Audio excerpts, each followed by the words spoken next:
Hi friends, அந்த காலத்தில் சொல்லுவாங்க கட்டிலுக்கு அடியில் கண்டதையும் போட்டு வைக்காத அப்படின்னு. ஆனால் நம்ம நிறைய பேர் இப்போ அப்பார்ட்மெண்ட்டில் குடியிருந்தாலும் சரி, தனியாக வீட்டில் இருந்தாலுமே இந்த தேவையில்லாத திங்ஸுகளை எப்படி முந்தி காலத்தில் பரனில் தூக்கி வைப்பாங்க. இப்போ நம்ம எப்படின்னா தேவையில்லையா ஒரு பொட்டியில் கட்டி கட்டிலுக்கு அடியில் தள்ளி விடு அப்படின்னு தள்ளி விட்டுறோம். நம்ம வேலைக்காரியும் என்ன பண்ணுறது, அந்த பெட்டியெல்லாம் இழுத்தெல்லாம் தூக்க மாட்டா, அப்படியே கட்டில் சுற்றி தூத்துக்கிட்டே போயிடுவான். அது கடைசியில் பார்த்தீங்கன்னா இந்த மழை பெய்யும் போது என்ன ஆகுது, இந்த மழை நீர் அப்படியே மேலே வீட்டுக்குள்ளே வந்த உடனே நம்ம கட்டில் கடியில் வச்சிருந்தா எல்லா பொருளும் பாலா போயிடுது. மற்ற இன்னொன்று சொல்லுவாங்க, அந்த காலத்தில் இந்த அலமாரிலாம் கட்டியிருப்பாங்க.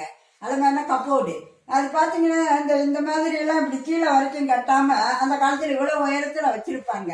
நான் கூட நினைப்பேன், என்ன லூசு மாதிரி ஒரு 3 அடிக்கு மேலதான் வச்சிருக்காங்க அப்படின்னு.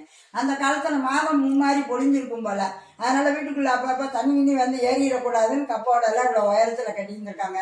இப்ப நம்ம என்ன பண்றோம், 1 அடி 1 அடிக்குள்ள இருக்கிற மாதிரி இப்படி கீழே இறக்கி கட்டிடுறோம். இதுல என்ன ஆகுது, மழை தண்ணி வீட்டுக்குள்ள வரும்போது உள்ள இருக்கிற பொருள்கள்லாம் பாலா போயிடுது. இப்ப எங்க வீட்டுல கூட அப்படிதாங்க, உள்ள திடீர்னு மடாயில இருந்து ஓட்ட வழியா தண்ணி எல்லாம் பாலா போய் பைல்ஸ் எல்லாம் பாலா போச்சு. அந்த கதையை கேட்டிங்கன்னா ரொம்ப கஷ்டமா இருக்கும். ஓகே, அதனால எதுவும் கீழே போடாதீங்க. கட்டிலுக்கு அடியில் எதுனாலும் நல்லா தூக்கி லாஸ்ட்ல பரன் மேல வச்சிருங்க, ரொம்ப பத்திரமா இருக்கும். பாய்.